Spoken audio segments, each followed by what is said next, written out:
അവർ അവനോട് പറഞ്ഞത്, ഹിസ്കിയാവ് ഇപ്രകാരം പറയുന്നു, ഇത് കഷ്ടവും ശാസനയും നിന്ദയുമുള്ള ദിവസമത്രേ. കുഞ്ഞുങ്ങൾ ജനിപ്പാറായിരിക്കുന്നു, പ്രസവിപ്പാനോ ശക്തിയില്ല. മതി. സ്തോത്രം. ഹിസ്കിയ രാജാവ് ഇസ്രായേലിൽ ഭരിക്കുന്ന കാലം അശ്ശൂർ രാജാവായിരിക്കുന്ന സൻഹരീബ് ഒരു കാരണമില്ലാതെ ഒരു വെല്ലുവിളിയും യുദ്ധത്തിനുമായി വരികയാണ്. അതിനുള്ള കത്ത് കൊടുത്തയച്ചിരിക്കുക. കത്തുമായിട്ട് ദൈവാലയത്തിൽ ചെന്ന് അദ്ദേഹം വാവിട്ട് നിലവിളിച്ച് പ്രാർത്ഥിക്കുക. അപ്പോൾ അദ്ദേഹത്തിന് ചെയ്യാൻ പറ്റുന്ന ഏറ്റവും പ്രധാനപ്പെട്ട 1-2 കാര്യങ്ങളാണ്. ഒരു രാജ്യത്തിനെതിരെ ഒരു രാജാവ് യുദ്ധത്തിന് വന്നാൽ അന്നത്തെ കാലത്ത് സ്വാഭാവികമായിട്ട് നടക്കുന്നത് തന്നെപ്പോലെ ശക്തിയുള്ള അല്ലെങ്കിൽ തന്നേക്കാൾ ശക്തിയുള്ളൊരു മറ്റൊരു രാജാവിനെ കൂട്ടിന് വിളിക്കുക. വേണമെങ്കിൽ ഇസ്രായേൽ രാജാവായിരിക്കുന്ന ഹിസ്കിയാവിന് മറ്റൊരു രാജാവിനെ ആശ്രയിക്കായിരുന്നു. ഒരു കാരണമില്ലാതെ അവർ വന്ന് പാളയം ഇറങ്ങിയിരിക്കുക, ഞങ്ങളെ സഹായിക്കണമെന്ന്. ഇസ്രായേൽ ഇന്ന് ആധുനിക കാലത്ത് സ്തോത്രം യുദ്ധത്തിന് വരുമ്പോൾ ചില രാജ്യങ്ങൾ പിന്തുണയ്ക്കും. ഇന്ത്യക്കെതിരെ യുദ്ധത്തിന് വന്നാൽ നമുക്കറിയാം ചില രാജ്യങ്ങൾ സഹായിക്കും. സ്തോത്രം. അങ്ങനെ ഓരോ രാജ്യങ്ങളെ സഹായിക്കുന്ന രീതി പുരാതന കാലം മുതലുണ്ട്. വേണമെങ്കിൽ ഹിസ്കിയാവിന് ഒരു അയൽ രാജാവിനോട് ഒരു സഹായം ചോദിക്കായിരുന്നു. പക്ഷെ ഞാൻ രാവിലെ മുതൽ പറയുന്നുള്ളൂ, ഇയാളൊരു പ്രാർത്ഥനാ മനുഷ്യനാണ്, ആത്മീകനാണ്. ഈ രാവിലത്തെയും വൈകുന്നേരത്തെ ശുശ്രൂഷ നിങ്ങൾ ശ്രദ്ധിച്ചാൽ അറിയാം, എല്ലാവർക്കും വേണ്ടി അല്ല ദൈവം ഈ എരിവോട് എഴുന്നേക്കുന്നത്. ആൾ ആത്മീകനാണെങ്കിൽ അത്ഭുതങ്ങൾ നടക്കാനുള്ള വഴിയുണ്ട്. ആത്മീകരുടെ ലക്ഷണങ്ങളുണ്ട്. ആത്മീയരുടെ രക്തം പരിശോധിച്ചാലൊന്നും അറിയാൻ പറ്റിയല്ല, ലക്ഷണങ്ങളുണ്ട്. അതുകൊണ്ട് ഞാൻ രാവിലെ മുതൽ പറയുന്നത്, ഈ മനുഷ്യനെ ശരിക്കും ഒന്ന് പഠിക്കണം. പല രാജാവിനെ പോലല്ല ഈ രാജാവ്. എല്ലാവരെയും വിവേചിക്കണം. എല്ലാ ഉപദേശിമാരും ഒരുപോലല്ല, എല്ലാ വിശ്വാസികളും ഒരുപോലല്ല, എല്ലാ പാട്ടുകാരും ഒരുപോലല്ല, എല്ലാ പ്രവാചകരും ഒരുപോലല്ല. സ്തോത്രം. യേശു പറഞ്ഞു, വൃക്ഷത്തെ ഫലം കൊണ്ട് തിരിച്ചറിയുന്നത് പോലെ നോട്ടത്തിലും ഭാവത്തിലും അല്ല, ഫലം കൊണ്ടറിയണം. ഒരു വിഷയം വരുമ്പോൾ അതെങ്ങനെ കൈകാര്യം ചെയ്യുന്നു എന്നറിഞ്ഞാണ് ആൾ ആത്മീകനാണോ എന്നറിയുന്നത്. സ്തോത്രം. ഈ മനുഷ്യൻ സ്വാഭാവികമായും രാജാക്കന്മാർ ചെയ്യുന്നത് പോലെ മറ്റൊരു രാജാവിൻ്റെ ആയുധമോ സഹായമോ ചോദിക്കാതെ ഇദ്ദേഹം നേരിട്ട് ആളെ അയച്ചത് തന്നേക്കാൾ അഭിഷേകവും വെളിപ്പാടുമുള്ള തൻ്റെ സമകാലികനായിരിക്കുന്ന നമുക്ക് പരിചിതനായിരിക്കുന്ന യെശയ്യാ പ്രവാചകന്റെ അടുക്കലേക്കാണ്. ആരുടെ അടുക്കലേക്കാണ് നമുക്കൊരു വിഷയം വരുമ്പോൾ നമ്മൾ പോകുന്നത് എന്നത് ആത്മീകത്തിൻ്റെ അടിസ്ഥാനത്തിലാണ് നമ്മൾക്ക് മനസ്സിലാക്കാൻ പറ്റുന്നത്. പ്രവാചക ശിഷ്യൻ്റെ ഭാര്യമാരിൽ ഒരുത്തിക്ക് കടം വന്നു. അവരുടെ ഭർത്താവായിരിക്കുന്ന പ്രവാചകൻ ജീവിച്ചിരുന്ന കാലത്തുണ്ടായ കടമാണ്. 2 കുഞ്ഞുങ്ങളെ പിടിച്ചുകൊണ്ട് പോകാൻ വേണ്ടി ആളുകൾ വന്നിരിക്കുകയാണ്. അങ്ങനെ വരുമ്പോൾ പെട്ടെന്ന് എന്ത് ചെയ്യാം, പൈസ പലിശയ്ക്ക് കൊടുക്കുന്ന ആൾക്കാരുണ്ട്. അന്നുമുണ്ട്, ഇന്നുമുണ്ട്. നെഹമ്യാവിൻ്റെ കാലത്തുണ്ടായിരുന്നു എന്ന് വേദപുസ്തകത്തിൽ ഞാൻ വായിച്ചിട്ടുണ്ട്. സ്വന്തം കൂട്ടായ്മയ്ക്കകത്തുള്ളവർക്ക് പൈസ പലിശയ്ക്ക് കൊടുക്കുക. വായിച്ചിട്ടുണ്ടോ? 21-ാം സങ്കീർത്തനം തന്നെ വായിച്ചുകൊണ്ടിരുന്ന അവസാനം വരെ. സ്തോത്രം. നെഹമ്യാവിൻ്റെ പുസ്തകത്തിനകത്തെ നെഹമ്യാവ് വന്നിട്ട് ശരിക്കും ഒരു നമ്മുടെ ഭാഷ പറഞ്ഞാൽ ശരിക്കും അങ്ങ് ഒരു വെട്ടിയൊതുക്കൽ നടത്തി. കാരണം അദ്ദേഹം ആ പാളയത്തിൽ വന്നപ്പോൾ താൻ ഇങ്ങനെ ഒരു വലിയ പദ്ധതി നടത്താൻ പോവുക, ഇടിഞ്ഞു കിടക്കുന്ന മതിൽ പണിയാൻ പോവുക. പിന്നെ പുള്ളി നേരെ ഫോറിനിൽ നിന്ന് അച്ചായം വരുന്ന പോലെ നേരെ, അദ്ദേഹം വിദേശത്തായിരുന്നല്ലോ, അവിടെ നിന്ന് വന്നിട്ടല്ലേ ഈ പണിയാൻ പോകുന്നത്. അങ്ങനെ സ്തോത്രം കൺവെൻഷൻ നടത്താൻ ആണ്ടിലൊരിക്കൽ അമേരിക്കയിൽ നിന്ന് അച്ചായം വരുന്ന പോലെ നെഹമ്യാവ് വന്നിട്ട് നേരെ പന്തലടിക്കുകയല്ലായിരുന്നു അല്ലേ? അങ്ങനെയുള്ളവരെ കണ്ടിട്ടില്ലേ? ആണ്ടിലൊരിക്കൽ നടത്തിയില്ലെങ്കിൽ അച്ചായന് സുഖമില്ല. അതിൻ്റെ പേരിൽ അച്ചായന് എന്നാണെങ്കിലും ഫ്ലൈറ്റ് കിട്ടിയില്ലെങ്കിൽ തുഴഞ്ഞാണെങ്കിലും ഇവിടെ വന്നൊരു കൺവെൻഷൻ നടത്തിയിട്ട് പിറ്റേ ദിവസം കയറി പോകും. ആത്മാക്കൾ വിടുവിക്കപ്പെട്ടാൽ എന്നാ, പെട്ടില്ലെങ്കിൽ എന്നാ, ആ പരിപാടി അങ്ങ് നടത്തണം എന്നതുപോലെ നെഹമ്യാവ് ഇറങ്ങി നടത്തുമല്ലായിരുന്നു. അയാളിവിടെ വന്നിട്ട് മൊത്തത്തിലൊരു ഗ്രൗണ്ട് വർക്ക് നടത്തി. അങ്ങനെ നടത്തിയപ്പോൾ പല കാര്യങ്ങൾ കണ്ടതിനകത്ത് ഒരു കാര്യം കണ്ടു. ഇവർ സ്വന്തം അവിടെയുള്ള, ഒന്നാമത് നെഹമ്യാവിൻ്റെ പുസ്തകത്തിൽ ആദ്യത്തെ അധ്യായത്തിൽ വായിക്കുന്നുണ്ട്, പ്രവാസത്തിൽ നിന്ന് തെറ്റി ഒഴിഞ്ഞ് അവിടെ കിടക്കുന്ന ആളുകൾ മഹാ കഷ്ടത്തിലായി. അങ്ങനെ വായിച്ചിട്ടുണ്ടോ? തലയെങ്കിലും ആട്ടെ, വായിച്ചിട്ടുണ്ടോ? അങ്ങനെ ആദ്യത്തെ അധ്യായത്തിലാണ് പ്രവാസത്തിൽ തെറ്റി ഒഴിഞ്ഞ ആളുകൾ ഭയങ്കര കഷ്ടത്തിൽ കിടക്കുക.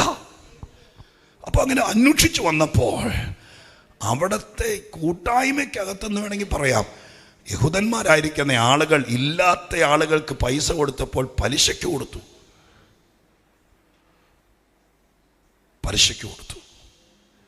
ആ കൂട്ടായ്മയ്ക്കകത്തുള്ള അല്ലെങ്കിൽ ആ യഹൂദന്മാർക്ക്.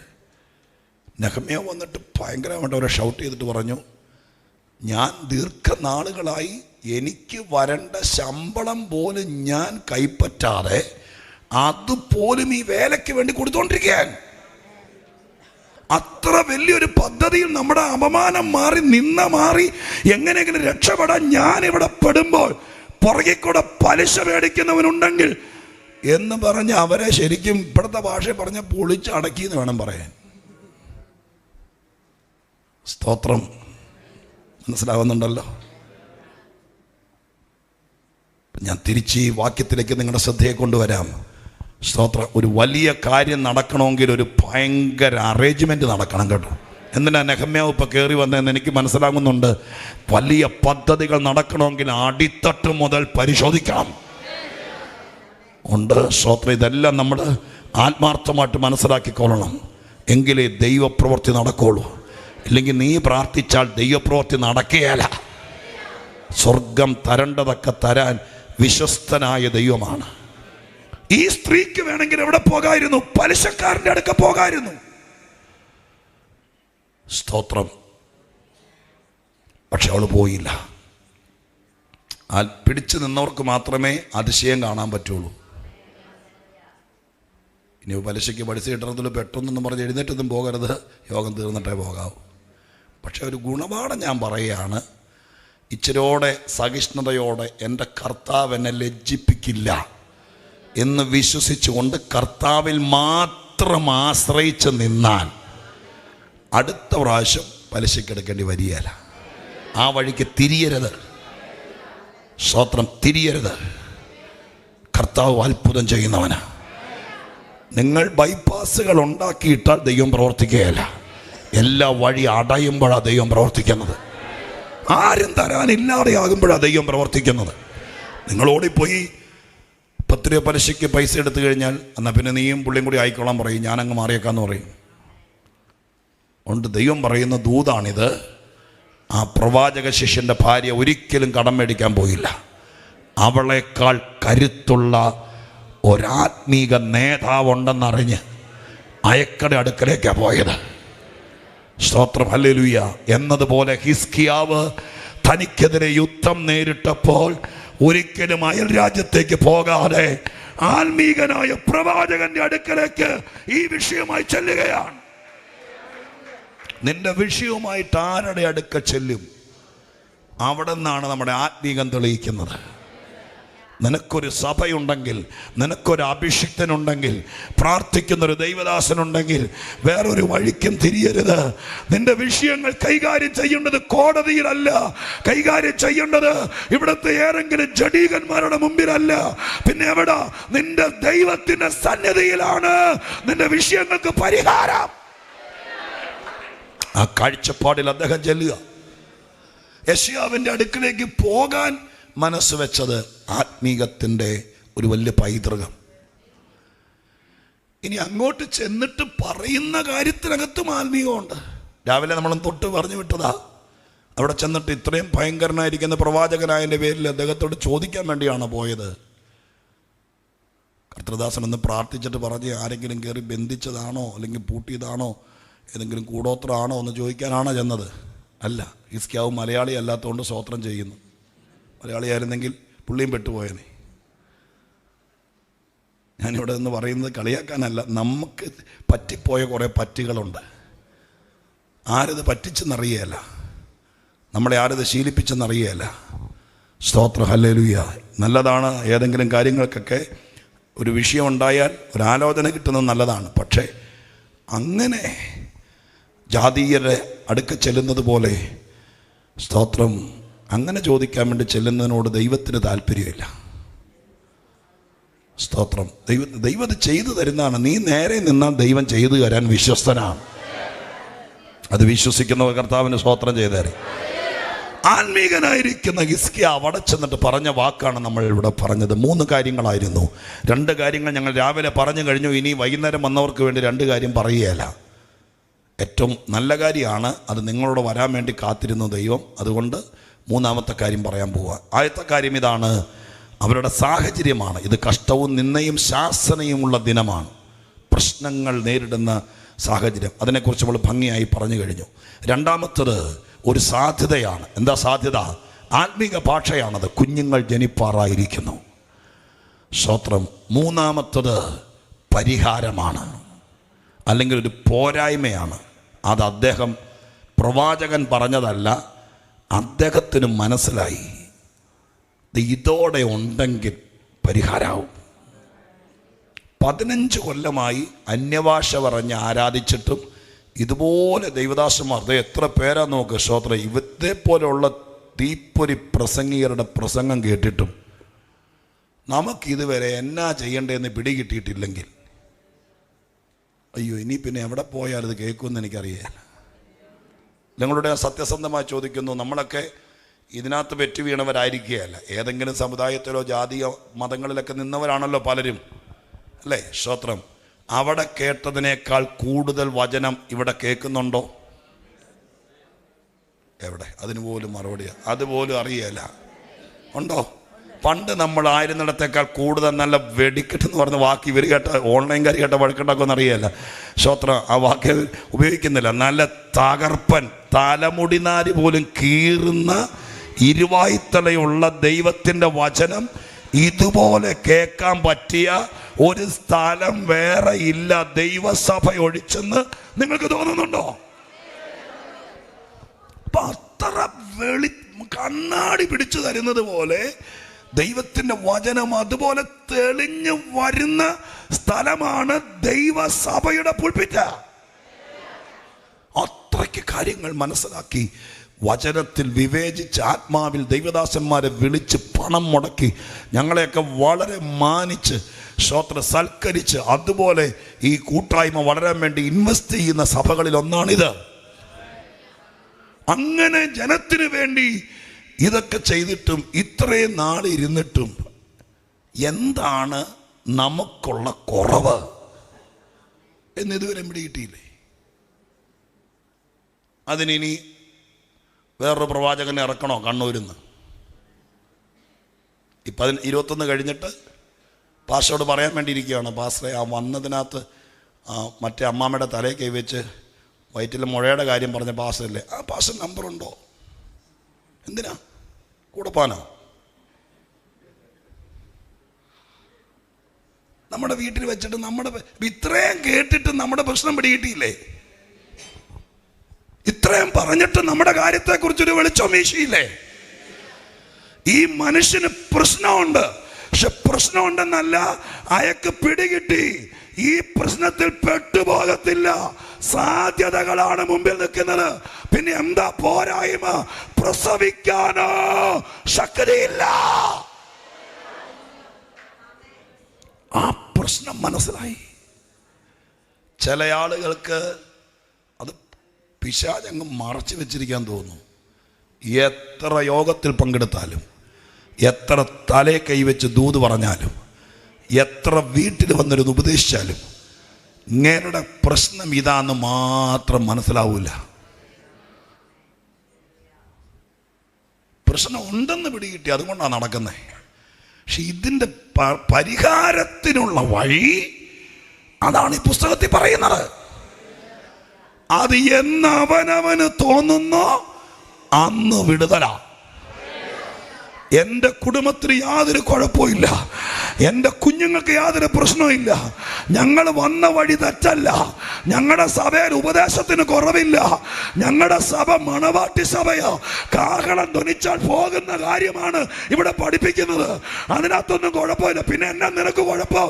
ആ കുഴപ്പം ഇന്ന് ഈ വരുന്ന ദിവസങ്ങളിൽ പിടികിട്ടിയാൽ ഈ ആദ്യത്തെ മാസം അതിശയങ്ങളുടെ മാസമായി മാറും.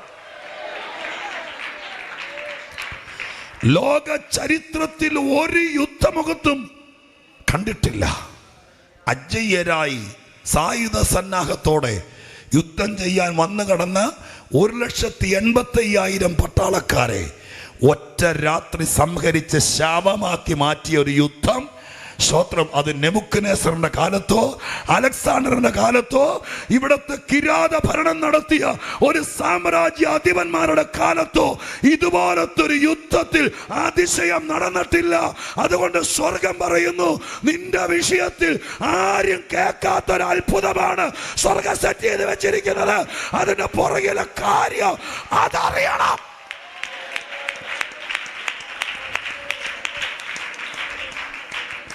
ഹല്ലേലൂയ, സ്തോത്രം. പ്രവചിക്കാൻ വരുന്നവർ അല്ലെങ്കിൽ നമ്മളെ ശുശ്രൂഷിക്കാൻ വരുന്നവരും ആദ്യത്തെ 2 കാര്യം പറയും, മൂന്നാമത്തെ കാര്യം പറയൽ. ആദ്യത്തെ 2 കാര്യം എന്താ? അമ്മാമ ഭയങ്കര നിന്നെ. അപ്പം ഇത് പറയാൻ തുടങ്ങുമ്പോഴേക്കും അമ്മാമ കരയാൻ തുടങ്ങും.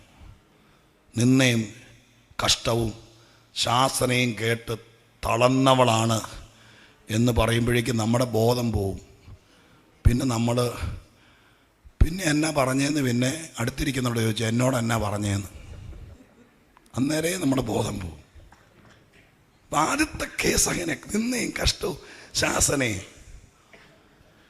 സ്തോത്രം എന്ന് പറയുമ്പോഴേക്കും നമ്മൾ കരഞ്ഞങ്ങ് വല്ലാത്തൊരു അന്തരീക്ഷത്തിലേക്ക് എത്തിയതിന് അത്ര എത്തി നിൽക്കുമ്പോൾ വന്ന പുള്ളി പറയും, പേടിക്കണ്ട, കുഞ്ഞുങ്ങൾ അപ്പം നമ്മളങ്ങ് അന്യഭാഷയിൽ കയറിയ പിന്നെ പിന്നെ ഒട്ടും പിടികിട്ടിയല്ല. ഈ 2 മേഖലയിൽ വന്ന സംഭവം കട്ടാവും. നിങ്ങൾ എത്ര യോഗത്തിൽ പോകുന്നവരാ? ഞാനിത് ഉണ്ടാക്കി പറയുന്നതാണോ? പക്ഷെ മൂന്നാമത്തെ നിന്റെ പ്രശ്നം എന്താണ്? ഇതോടെ നീ ക്രമീകരിച്ചാൽ, ഇതോടെ നീ ശരിയാക്കിയാൽ, ഇതും കൂടി നിന്റെ മേൽ വന്നാൽ ഈ വിഷയത്തിനകത്ത് അതിശയം നടക്കുമെന്ന് ആ 3-ാം മേഖല കയറാറില്ല. ഇന്നിവിടെ 3-ാം മേഖലയിൽ ദൈവം ഇടിച്ചു കയറുക, അതിവിടെ തുറന്നു കാട്ടുക. നിന്റെ പ്രശ്നങ്ങളുടെ മേൽ ദൈവത്തിന്റെ പ്രവൃത്തി വെളിപ്പെടുത്തും. മൂന്നാമത്തെ കാര്യം ഇതാണ്. ആ രാജാവ് തന്നെ പറയുന്നു, പ്രവാചകനോട് പറയുന്നു, നമ്മുടെ പ്രശ്നം ഇതാണ്. ശരിയാണ്, നമ്മൾ ഇച്ചിരി ലാഗ് ചെയ്തു പോയി, നമ്മൾ ഇച്ചിരി എന്താ പറയുക, ചില കാര്യങ്ങളൊക്കെ കുഴപ്പമില്ലെന്ന് വിചാരിച്ചു പോയി, നമ്മളെ ആരും തൊടത്തില്ലെന്ന് വിചാരിച്ചു പോയി, നമ്മുടെ എല്ലാ കാര്യവും ഓക്കെ എന്ന് വിചാരിച്ചു പോയി. അങ്ങനെ വിചാരിച്ചത് കൊണ്ട് പലപ്പോഴും നമുക്കെല്ലാ യോഗത്തിനൊന്നും പങ്കെടുക്കാൻ പറ്റിയില്ല. 16 ദിവസമായിട്ട് ഒരു ദിവസം പോലും വേണ്ടുമെന്നൊരു ഉപവാസത്തെ പോലും ഇരിക്കാൻ നമ്മൾ തയ്യാറായില്ല. അതുകൊണ്ട് എന്ത് പറ്റി? ഈ കാര്യങ്ങളൊക്കെ അടുത്ത് വന്നാലും നിനക്കത് ഡെലിവറി ആകാൻ, പുറത്തു വരാൻ, നിന്റെ കണ്ണാൽ കാണാൻ, കൈകൊണ്ട് തൊടാൻ അതിനുള്ള ശക്തിയില്ലാതെ പോയി. ആ ശക്തി അതോടെ വന്നാൽ, നമുക്ക് ആ ശക്തിയോടെ കിട്ടിയാൽ അത് പിന്നെ ഞാൻ ഈ പറഞ്ഞു വന്ന പോലെ വലിയ വിചാരിക്കാത്ത കാര്യങ്ങൾ നടക്കാൻ സ്ഥിതിയിലേക്ക് എത്തും. നമ്മളൊരിക്കലും ശക്തരാകരുത്, എന്നും വീക്കായിരിക്കണം എന്നാഗ്രഹിക്കുന്നൊരു ശക്തി ഈ ലോകത്തിലുണ്ട്. ഇവിടെ അന്യഭാഷയൊക്കെ പറഞ്ഞോ, കൈയടിച്ചോ, പാട്ട് പാടുമ്പോഴൊക്കെ ചെയ്തു, പക്ഷേ നീ ഒരിക്കലും ചാർജ് ആകരുത്. ഒരിക്കലും നിന്റെ അകത്ത ബലം നിൽക്കരുത്, ആ ശക്തി നിന്നെ ഭരിക്കരുത് എന്നാഗ്രഹിക്കുന്ന ഒരു നിഗൂഢ ശക്തി, ഒരു വലിയ വ്യാപാരം തന്നെ ദൈവസഭയുടെ പുറകിലുണ്ട്, വിശുദ്ധന്മാരുടെ പുറകിലുണ്ട്. അതുകൊണ്ട് നിന്റെ ശക്തി കുറച്ച് കളയുന്ന ചില മേഖലകൾ, നിനക്കിഷ്ടപ്പെട്ട ചില സംഭവങ്ങൾ അത് മുമ്പിലേക്ക് ഇട്ടു തന്ന് നീ ഒരിക്കലും ഒരു ലെവലിനപ്പുറത്തേക്ക് പവറാകാതിരിക്കാൻ വ്യാപരിക്കുന്ന ശക്തിക്ക് നേരെ സ്വർഗീയ സൈന്യം ഇറങ്ങാൻ പോകുകയാ. ദൈവത്തിന്റെ അഗ്നിജ്വാലക്കത്തെ കണ്ണ് വ്യാപരിക്കാൻ പോകുകയാ.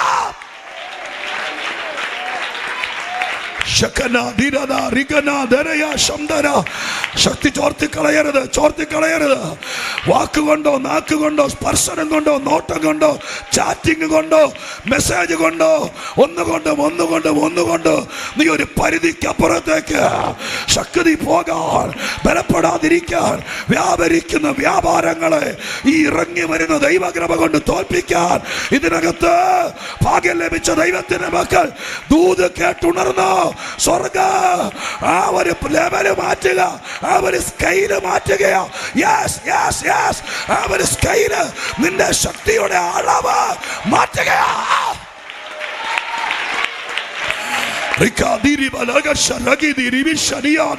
വ്യാപരിക്കട്ടെ, ഓരോരുത്തരിലും വ്യാപരിക്കട്ടെ, പുതിയ ശക്തി വ്യാപരിക്കട്ടെ. നിന്നെ ദൈവത്തിന് സഹായിക്കണമെന്ന് ആഗ്രഹമുണ്ട്. നീ വിടുതൽ പ്രാപിക്കണം, നീ ഉയരണം, നിന്റെ ശുശ്രൂഷ മാനിക്കപ്പെടണം, നീ ഉയർച്ച തന്നെ പ്രാപിക്കണം. അതിന് ദൈവത്തിന്റെ പരിശുദ്ധാത്മാവ്, ദൈവത്തിന്റെ കൃപ, ദൈവത്തിന്റെ കൃപ, ദൈവത്തിന്റെ കൃപ, ദൈവത്തിന്റെ കൃപ, ദൈവത്തിന്റെ കൃപ, ദൈവത്തിന്റെ കൃപ. ഇനി ഒന്നിന് ലക്ഷ്യം വെക്കരുത്. നിനക്ക് പ്രശ്നമുണ്ടോന്നല്ല, നിനക്ക് പ്രതികൂലം ഉണ്ടോന്നല്ല, നിനക്കെതിരെ ശത്രു ഉണ്ടോന്നല്ല, നിനക്കെതിരെ ആവിചാരം ഉണ്ടോന്നല്ല. ഒറ്റ മറുപടിയുള്ളൂ, ഞാൻ ശക്തിപ്പെട്ടാൽ, ഞാൻ ശക്തിപ്പെട്ടാൽ മലകൾ മറിയും, കോട്ടകൾ ഇടിയും, ദുർഭൂത ശക്തികൾ, ദുരാത്മ വ്യാപാരങ്ങൾ, തളർത്തുന്ന ശക്തികൾ, രോഗാത്മ ബന്ധനങ്ങൾ ഇതിനകത്ത് അഴിയട്ടെ, അഴിയട്ടെ. അവനവൻ ശക്തിപ്പെട്, അവനവൻ ശക്തിപ്പെട്, ശക്തിപ്പെട്. ദൈവത്തിന്റെ ശക്തി ഇറങ്ങി. ഉടര തുരക ക്ഷമന തുരയം ശന്തല രഗതല രഗതല രഗതല ആത്മശക്തി ഇറങ്ങി. ഓരോരുത്തരും നിറയ്ക്കട്ടെ, ഭയങ്കര ശക്തി ഇറങ്ങട്ടെ. ശക്തിയില്ലാത്ത ആ ഒരു പോരായ്മ ഇന്നിവിടെ പരിഹരിക്കണം. അതിന് ദൈവ സാന്നിധ്യം ഇതിനകത്ത് എല്ലാവരും കുഞ്ഞുങ്ങളെ പോലും നിറയട്ടെ.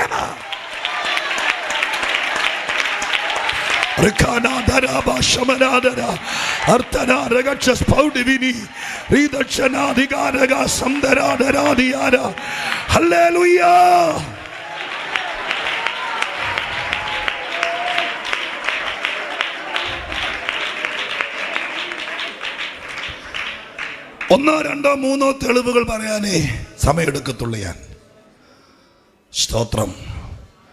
ഏതില് ബാക്കിയെല്ലാം ഒത്താലും ശക്തിയില്ലെങ്കിൽ കാര്യം നടക്കുകയില്ല. ശക്തി ഉണ്ടെങ്കിൽ സ്തോത്രം ഭയങ്കര ദൈവപ്രവൃത്തി നടക്കും. സ്തോത്രം. ഹല്ലേലൂയ. ബാക്കിയെല്ലാം ഡീസൻ്റ് ആയിട്ടുണ്ടെങ്കിലും ഇത് വന്നെങ്കിലേ സംഭവിക്കുകയുള്ളൂ. ഒരു വാക്യം വായിച്ച് നമുക്ക് 2-3 തെളിവുകൾ വേഗം പറഞ്ഞ് പ്രാർത്ഥിക്കാൻ തുടങ്ങാം. ഒത്തിരി പറഞ്ഞ് നിങ്ങളെ ഒരു ബുക്ക് നിറയ്ക്കുന്നതിനകത്ത് കഥയില്ലെന്ന് എനിക്കറിയാം. വേഗത്തിൽ വായിച്ചു.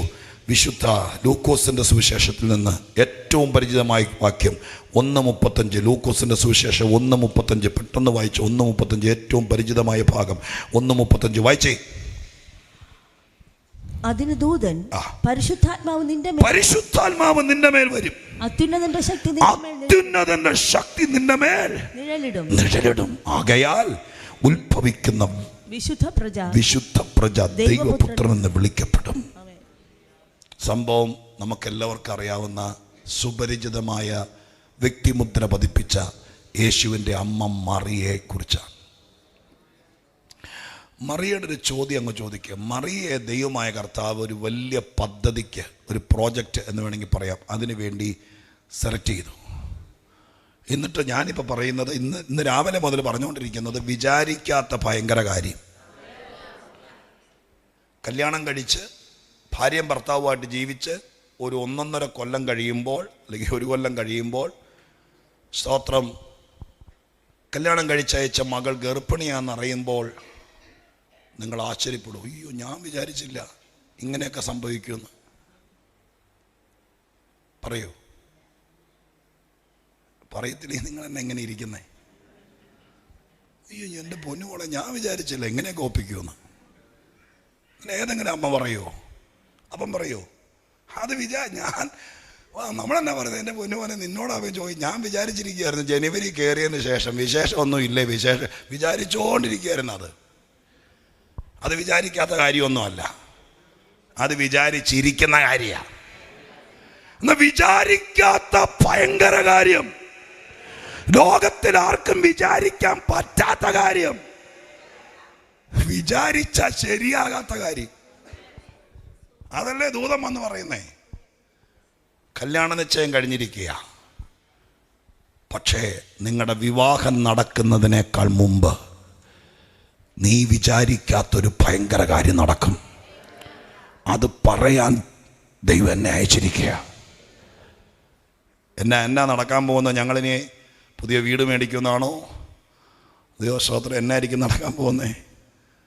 അപ്പോൾ ഒരിക്കലും വിചാരിക്കാതെ പറയുക. എന്താ പറയുന്നത് അറിയാം? ഒരു സ്ത്രീക്കും ഉൾക്കൊള്ളാൻ പറ്റാത്ത, ഒരു മണവാട്ടിക്കും വിശ്വസിക്കാൻ പറ്റാത്ത കാര്യം, നിങ്ങൾ വിവാഹം കഴിച്ചൊന്നിച്ച് ഒരു മുറിയിൽ കൂടി വരുന്നതിനേക്കാൾ മുമ്പ് നീ ഗർഭിണിയാകും, ഒരു മകനെ പ്രസവിക്കും. സ്തോത്രം. യോ, ലോകത്തിൽ നടക്കാത്ത കാര്യം പറഞ്ഞ് ദൂതൻ അങ്ങ് ഫലിപ്പിച്ചു. അതാണ് ദൂത് കൊണ്ടുവരുന്നവരുടെ ഒരു ഉത്തരവാദിത്വം. രാവിലെ പത്രക്കാരൻ പത്രം ഇട്ടിട്ട് പോകും പോലെ പോകുന്നവനല്ല ദൂതൻ. പത്രക്കാരനെ കണ്ടിട്ടുണ്ടോ? അവൻ രാവിലെ വന്ന് നേരെ വന്നിട്ട് ഈ വാർത്തയെല്ലാം വായിച്ചങ്ങ് ഫലിപ്പിക്കുകയാണോ? ആണോ? അല്ല, അവനാ ഗേറ്റിങ്ങിൽ നിന്ന് നീ വായിച്ചാൽ എന്നെ, വായിച്ചില്ലെങ്കിൽ എന്നെ. അങ്ങനെയുള്ള ദൂതന്മാരുണ്ട്. ദൂതും കൊണ്ട് വരുന്നവർ എറിഞ്ഞിട്ടങ്ങ് പോകും. സ്തോത്രം, ഹല്ലേലൂയ. കഴിഞ്ഞ ദിവസം ഞാൻ പ്രസംഗിച്ചൊരു പ്രസംഗത്തിൻ്റെ അടിയിലൊരു കമൻറ്റ് വന്നത്, ഒരാളെനിക്ക് ഇട്ട് വന്ന കമൻറ്റ് ഇങ്ങനെയാണ്: ഇയാൾ ഈ പ്രസംഗിക്കുമ്പോൾ ഇത്രയും കിടന്ന് അമർന്ന് എന്തിനാണ്? എനിക്കും തോന്നിയിട്ടുണ്ട് ഇത് കഴിഞ്ഞ് തിരിച്ചു പോകുമ്പോൾ എന്തിനാ ദൈവമേ ഞാൻ ഈ കിടന്ന് അത് പറഞ്ഞിട്ട് പോകുന്നത്. എൻ്റെ ഒരു മനസ്സിൻ്റെ പ്രശ്നം എന്ന് പറയാമോ? പത്രം എറിഞ്ഞിട്ട് പോകുമ്പോൾ എറിഞ്ഞിട്ട് പോകാൻ എനിക്ക്. ഈ മനുഷ്യൻ കഷ്ടപ്പെട്ട് ഇല്ലാത്ത കാശുണ്ടാക്കി ഈ സഭ ഒരുക്കി ഇത്രയും കാര്യങ്ങൾ വെക്കുമ്പോൾ എൻ്റെ ഒരു മനസ്സിൻ്റെ വെപ്രാളം, നിങ്ങളെ ഇത് ഏതെങ്കിലും വിധത്തിൽ അടക്കിയിരുത്താതെ പറഞ്ഞ് നിങ്ങളുടെ മേൽ പാറയിൽ എഴുതുന്ന പോലെ എഴുതിയിട്ട് പോകാൻ പറ്റിയാൽ ഞാൻ സന്തോഷത്തോടെ പോകാം. തിരിച്ചു പോയി വീട്ടിൽ ചെന്ന് ചുമച്ചൊക്കെ തുപ്പുമ്പോൾ ചോരയായിരിക്കും, തൊണ്ണ പൊട്ടിയായിരിക്കും. ഞാൻ പറഞ്ഞല്ലോ, അങ്ങനെ കണ്ട ഇവന്മാരും കമൻറ്റ് എഴുതുന്നവനാരും നേരെ ചുവേ ഫോൺ നമ്പർ ഇടുകയില്ല, പേര് ഇടുകയില്ല. ഇട്ടാണ് ഞാൻ പറഞ്ഞത്. എൻ്റെ മുന്നേ സഹോദര, ഞാൻ ഓർത്തിട്ടുണ്ട് നീ എഴുതും പോലെ തന്നെ. പക്ഷെ എൻ്റെ വിഷയം ഇതാണ്, ഞാൻ പത്രേജൻ്റ് അല്ലല്ലോ. ആയിരുന്നെങ്കിൽ നീ വിചാരിക്കുന്ന പോലെ ആര് പറഞ്ഞ് കൂളായിട്ട് നിന്നെ ഉറക്കി കിടത്തിയിട്ട് നിൻ്റെ തിണ്ണേരി ഞാൻ തൂതിട്ടിട്ട് പോയനെ. നിനക്ക് വേണമെങ്കിൽ വായിക്കുകയോ വായിക്കാതിരിക്കുകയോ, അതുകൊണ്ട് കപ്പലണ്ടി പൊതിയോ ഒക്കെ ചെയ്തോ. പക്ഷെ എന്നെ ദൈവം വിട്ടിരിക്കുന്നത് നിന്റെ തലയ്ക്ക് മീതെ ദൂതെറിഞ്ഞിട്ട് പോകാനല്ല, നിന്റെ തലയിൽ അത് കിരീടം വെക്കുന്ന പോലെ വെച്ചിട്ട് പോകാനാണ്. അപ്പൊ എന്നാണെങ്കിലും ദൂതൻ വന്ന് മറിയോട് പറഞ്ഞ് അസാധ്യമായിരിക്കുന്ന ഈ കാര്യം അവരുടെ മനസ്സിനെ അക്സെപ്റ്റ് ചെയ്യിപ്പിച്ചു. അതുകൊണ്ടാണല്ലോ ചോദിച്ചത്. മറിയ പറയാണ്, ഈ ഞാൻ എൻ്റെ അമ്മയെ വിളിക്കും, ഇത് പറഞ്ഞുകൊണ്ട് ഇവിടെ നിൽക്കരുത്, ഇറങ്ങിപ്പോകാൻ പറഞ്ഞായിരുന്നെങ്കിലോ? നിങ്ങൾ അങ്ങനെ ഒന്നും ബൈബിളായി ചിന്തിക്കുകയല്ലേ? പച്ച മനുഷ്യരോടല്ലേ ഇത് പറയുന്നേ, അല്ലേ? ആ മറിയയ്ക്ക് അകത്തെ മുറിയിൽ ചെന്ന് ദൂതൻ നിൽക്കുക, ഗബ്രിയേൽ എന്ന പുരുഷനെന്ന് എഴുതിയിരിക്കുന്നത്, കല്യാണം നിശ്ചയിച്ചിരിക്കുക. ആ പറയാ, വേണ്ട അധീനം പറഞ്ഞുകൊണ്ട് എൻ്റെ അടുക്ക വരരുത്, ഞാൻ അമ്മച്ചിയെ വിളിക്കും,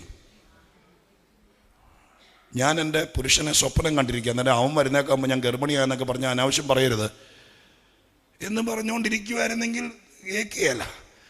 പറഞ്ഞ് ദൂതൻ അങ്ങ് പിടിപ്പിച്ചു കഴിഞ്ഞപ്പോൾ ചോദിച്ചു, ശരിയാണോ ഈ പറയുന്നത്? അങ്ങനെ എങ്ങനെ നടക്കും അത് എന്ന് ചോദിച്ചെങ്കിൽ പെണ്ണെന്തായിട്ടുണ്ട്? എൻ്റെ ഭാഷ നിങ്ങൾ തെറ്റിദ്ധരിക്കുന്നു. അത്രയും ചോദിച്ചെങ്കിൽ എന്തായിട്ടുണ്ട്? സംഭവം ഏറ്റിട്ടുണ്ട്. സ്തോത്രം. അപ്പോൾ ചോദിക്കുക, എങ്ങനെ നടക്കും ഇത്? യോ, അപ്പോൾ ദൂതൻ പറയുകയാണ്, അത്യുന്നതന്റെ ശക്തി നിന്റെ മേൽ നിഴലിടും. ഈ ശക്തി ബാക്കി ഇപ്പൊ നീ മറിയയ്ക്ക് ഇപ്പൊ എന്തൊക്കെ കിട്ടിയെന്ന് നോക്കാം. ദൂതൻ പറഞ്ഞ വാക്കുകൾ അനുസരിച്ച് അവിടെ നോക്കുന്നത് എങ്ങനെയാണ്? ഒന്ന്, ചരിത്രത്തിൽ നിന്ന് പറയാം, മശിഹ വരുന്നത് ഇപ്രകാരമായിരിക്കും, സ്ത്രീയുടെ സന്തതി എന്നൊരു വാക്ക് ഏദൻ തോട്ടത്തിൽ കിട്ടിയത് കൊണ്ട് യഹൂദന്മാരുടെ സ്ത്രീകളെയും കുഞ്ഞുങ്ങളെയും ഈ പരുവത്തിൽ അവരെ വളർത്തിക്കൊണ്ട് വരുമ്പോൾ അവരെ പറഞ്ഞ് പഠിപ്പിക്കുന്ന ഒരു രീതിയുണ്ട്. അന്ന് കോളേജ് സ്കൂളൊന്നും ഇല്ല, ഉണ്ടെങ്കിൽ കോളേജിലും സ്കൂളിലും പോകുമ്പോൾ പറയും, മോളെ മശിഹ വരും, അതൊരു സ്ത്രീയുടെ സന്തതിയായിട്ടായിരിക്കും. അമ്മമാര് പറയും, പോകുന്ന വഴിക്ക് നിന്റെ മുഖം പോലും ആരെയും കാണിക്കരുത്, നീ വിശുദ്ധയായിരിക്കണം, കാരണം മശിഹ നിന്നിൽ ഉരുവാകാൻ സാധ്യതയുണ്ട്. ചരിത്രകാരന്മാർ എഴുതിയതും പ്രഭാഷകർ പ്രസംഗിച്ച് ഞാൻ കേട്ടിട്ടുണ്ട്. ആ കാലഘട്ടത്തിൽ ഒരുപാട് സ്ത്രീകൾ, കന്യകമാർ, മശിഹ എന്നിൽ ഉരുവാകുമെന്നോർത്ത് കാത്തിരുന്നു. ആയിരക്കണക്കിന് ആളുകൾ കാത്തിരുന്നതിൽ മറിയയ്ക്ക് തെരഞ്ഞെടുപ്പ് ലഭിച്ചു. അപ്പോൾ ഒന്നാമത്തത് എഴുതി വെക്കുന്നവന് എഴുതണം, ഇവക്ക് ഈ വിഷയത്തിൽ സെലക്ഷൻ ലഭിച്ചു. രണ്ടാമത് ദൈവത്തിൻ്റെ ദൂതൻ വന്നിട്ട് എന്താ പറഞ്ഞത്? രണ്ടാമത് ദൂതൻ വന്നിട്ട് പറഞ്ഞത് ഇങ്ങനെയാണ്. രണ്ടാമത്തെ കാര്യം പറയാം. ഈ ദൂതുമായി ആരാണ്ടും വഴിപോക്കർ പറഞ്ഞതല്ല. ചില ആൾക്കാരെ നന്നായിട്ട് ആരാധിക്കുമ്പോൾ, ആൺപിള്ളേരാണെങ്കിൽ ആരാധിക്കുന്ന കാണുമ്പോൾ പറയും, സ്തോത്രം, നിന്നെ കണ്ടിട്ടൊരു ഉപദേശിയാകേണ്ട ലക്ഷണമുണ്ട്. അത് ചുമ്മാ കയ്യടി കണ്ടുകൊണ്ട് പറഞ്ഞതാ. പക്ഷെ ദൂതൻ വന്നു എന്ന് പറയുന്നത് രണ്ടാമത്തെ സാധ്യതയാണ്. ദൂതൻ വന്നു, ദൂത് കിട്ടി.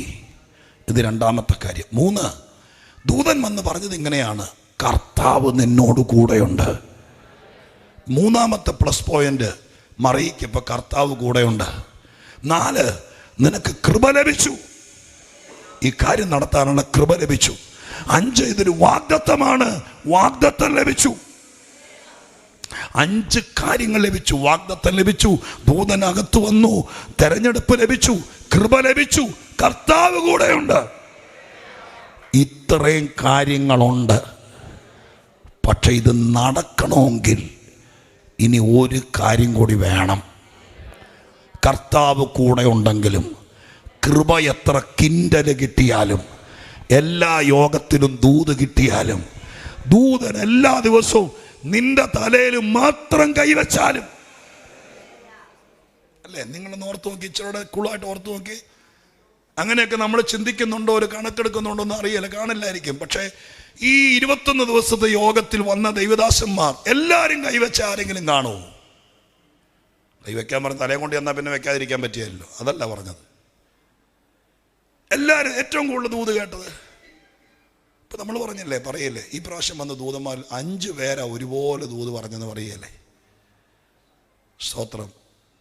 അപ്പൊ എല്ലാ യോഗത്തിലും എല്ലാവരും തലയെ കൈവച്ച് വാഗ്ദത്തം പറഞ്ഞാലും ഒരു കുറവാണ്, ശക്തി വരണം. കർത്താവ് കൂടെ ഉണ്ടെങ്കിലും, കൃപ എത്ര നിറഞ്ഞാലും, വാഗ്ദത്തം എത്ര കയ്യിലുണ്ടെങ്കിലും, ദൂതൻ അടുത്ത് വന്ന് നിന്നാലും, ദൂത് കേട്ടാലും, നിനക്ക് തെരഞ്ഞെടുപ്പ് ലഭിച്ചാലും, നീ മുഖാമുഖം ആലോചന കേട്ടാലും, എങ്ങനെ ഇത് സാധിക്കുമെന്ന് ചോദിച്ചതിന്, സ്തോത്രം, ഞാൻ ഇനിയും വരാം എന്നല്ല ദൂതൻ പറഞ്ഞത്, എൻ്റെ ദൈവത്തിൻ്റെ ശക്തി നിന്റെ മേൽ നിഴലിടും.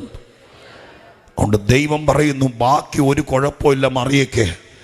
ആരിലും നടക്കാത്ത, ഒരിടത്തും നടക്കാത്ത, ഒരുത്തനിലും നടക്കാത്ത അത്യത്ഭുത വിഷയങ്ങൾ നിറവേറാൻ ഇനി വേറെ ഒന്നും ചെയ്യാനില്ല. ഇനിയൊരു ദൂതില്ല, ഇനിയൊരു വാഗ്ദത്തം. ഇതൊക്കെ നിന്റെയിലുണ്ട്. പ്രവചന ദൂതുകൾ, വാഗ്ദത്ത ദൂതുകൾ, ദൈവത്തിന്റെ കൃപ, കർത്താവിന്റെ സാന്നിധ്യം, ഇതെല്ലാം സഭയോട് കൂടെയുണ്ട്. പിന്നെ എന്നാ നടക്കാത്തത്? അതിന് ദൂതൻ പറഞ്ഞു, ഒരു ഭയങ്കര നിഴലിടൽ.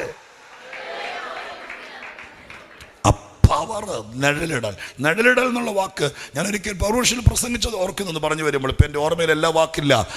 ശക്തിയെക്കുറിച്ച് വേദപുസ്തകത്തിൽ പറഞ്ഞിരിക്കുന്ന ചില വാക്കുകൾ. ഒന്ന്, ശക്തി ധരിക്കുക എന്നൊരു വാക്കുണ്ട്, ധരിക്കുക, ഇല്ലേ? ശക്തി നിറയുക എന്നൊരു വാക്കുണ്ട്, നിറയുക. ശക്തി പ്രാപിക്കുക എന്നൊരു വാക്കുണ്ട്, പ്രാപിക്കുക. സ്തോത്രം. മറ്റൊരു വാക്കാണ് ശക്തി, സ്തോത്രം, ഹല്ലേലൂയ, സ്തോത്രം, നിഴലിടുക. ഇപ്പം 4 പറഞ്ഞു. ഇതെല്ലാം ഒന്നല്ല. നിഴലിടുക എന്ന വാക്കിനെ കുറിച്ച് ഞാനൊരു ഡെയിലി ഡിവോഷണൽ ബുക്കിനകത്ത് വായിച്ചത് ഓർക്കുന്നുണ്ട്. അന്നുള്ള അപ്പം എന്നൊക്കെ പറഞ്ഞൊരു ബുക്കിനകത്ത് സാധാരണക്കാർക്ക് മനസ്സിലാകാൻ വേണ്ടി എഴുതിയൊരു വാക്ക് ഓർക്കുന്നുണ്ട്. നിഴലിടുക എന്ന് പറയുന്നത്, സ്തോത്രം, ഹല്ലേലൂയ, ആ വാക്ക് ഒരു ഓവർഷാഡോ എന്നതിനേക്കാൾ അപ്പുറം. അന്ന് അദ്ദേഹം എഴുതിയൊരു ഒരു എക്സ്പീരിയൻസ് അദ്ദേഹം പറഞ്ഞത് ഓർക്കുന്നുണ്ട്. വിമാനങ്ങളെല്ലാം അല്ല, ഇപ്പോഴത്തെ അഡ്വാൻസ്ഡ് എയർപോർട്ടിൻ്റെ ഇത്ര കിലോമീറ്റർ അപ്പുറം വരുമ്പോൾ പൈലറ്റിൻ്റെ കയ്യിൽ നിന്ന് കൺട്രോൾ റൂം വിമാനത്തിൻ്റെ കൺട്രോൾ ഏറ്റെടുക്കും. അതൊരു ഇലക്ട്രോണിക് തരംഗങ്ങളാണ്, കണ്ണുകൊണ്ട് കാണാൻ പറ്റില്ല. അതിനെക്കുറിച്ച് സ്തോത്രം ഇൻ്റർനെറ്റിനകത്തൊക്കെ നോക്കിയാൽ കാണാതിരിക്കാം. ഇങ്ങനെ ഒരു റേഞ്ച് കിടക്കുക, അതിനകത്തേക്ക് വിമാനം കയറുക. നിങ്ങളുടെ ഈ ഭിത്തിക്കകത്തത് ഇങ്ങനെ റാ പോലെ മഴവില്ല് പോലെ ഇങ്ങനെ റേഞ്ച് നിൽക്കുക. അപ്പോൾ വിമാനം പൈലറ്റ് കൊണ്ടുവന്ന് നേരെ ഈ കാണുന്ന റേഞ്ചിനകത്തേക്ക് കയറ്റിയാൽ പിന്നെ ഈ റേഞ്ചിനകത്തേക്ക് കയറി കഴിയുമ്പോൾ അതിനെ ആ നിഴലിൻ്റെ അകത്തേക്ക് ആ കവറിങ്ങിൻ്റെ അകത്തേക്ക് കയറി കഴിയുമ്പോൾ പൈലറ്റിൻ്റെ കയ്യിൽ നിന്ന് കൺട്രോൾ റൂം ഏറ്റെടുത്തു. റൺവേയിലേക്ക് ഇനി 100 കിലോമീറ്റർ കാണും. പക്ഷെ അവിടെ മുതൽ ഈ തരംഗങ്ങൾ വിമാനത്തെ കൺട്രോൾ ചെയ്തു. അത് കൊണ്ടുവന്നാണ്, അതിൻ്റെ ഇടയിലൂടെ കൃത്യമായി കൊണ്ടുവന്നാണ് ഏത് മൂടൽമഞ്ഞിലും ഏത് മഴയത്തും ഏത് പ്രതികൂല സാഹചര്യത്തിലും റൺവേയിൽ കൃത്യമായി പോയിന്റ് ചെയ്തിട്ടിരിക്കുന്ന ഭാഗത്തേക്ക് വിമാനത്തിൻ്റെ മുൻചക്രം വന്നിടിച്ചിറങ്ങുന്നത്. സ്തോത്രം. അതിൻ്റെ ഒരു മനുഷ്യൻ കണ്ടുപിടിച്ച അത്യാധുനികമായിരിക്കുന്ന ഈ ടെക്നോളജിക്ക് അത്രയ്ക്ക് കൃത്യമായി 300 ചില്ലാൻ യാത്രക്കാരും അവരുടെ 40 കിലോ വീതമുള്ള ലഗേജുമായി പറന്നു വരുന്ന ഈ വിമാനത്തെ സൂചിമൊന തെറ്റാതെ ഇന്നടത്ത് കൊണ്ടുവന്ന് ലാൻഡ് ചെയ്യിപ്പിക്കാൻ ആധുനിക കണ്ടുപിടുത്തങ്ങൾക്ക് കഴിയുമെങ്കിൽ അത്യുന്നതൻ്റെ ശക്തി എന്നൊരു റേഞ്ചിനകത്തേക്ക് സ്വർഗം നിന്നെ കയറ്റും. നിഴലിടുക എന്നുള്ള വാക്ക് കണ്ടോ? ചുമ്മാ ഒരു നിഴൽ തട്ടുക എന്നുള്ളതല്ല. ആ പരിശുദ്ധാത്മാവിന്റെ കവറേജിനകത്തേക്ക്, അതിന്റെ കൺട്രോളിനകത്തേക്ക് നിന്നെ ടോട്ടലി അങ്ങ് കയറ്റുക. അത് പിന്നെ നിന്നെ കൊണ്ടുപോയി നിന്നോട് ദൈവം പറഞ്ഞത് എന്താണോ അത് നിറവേറ്റിയെടുക്കാൻ, ആ പോയിന്റിൽ നീ ചെന്ന് ലാൻഡ് ചെയ്യാൻ, ആ സ്ഥലത്ത് നിന്റെ കാലുകുത്താൻ, അവിടെ നിന്റെ അവകാശം സ്ഥാപിക്കാൻ ദൈവമായ കർത്താവ് നിന്റെ മേൽ ആ ശക്തി കൊണ്ട് ഒരു ഭയങ്കര കവറിങ് നടത്തും. അതോടുകൂടെ അസാധ്യതകളെ സാധ്യമാക്കിക്കൊണ്ട് അത്യത്ഭുതങ്ങൾ ആരും വിചാരിച്ചിട്ടില്ലാത്ത ഭയങ്കര കാര്യം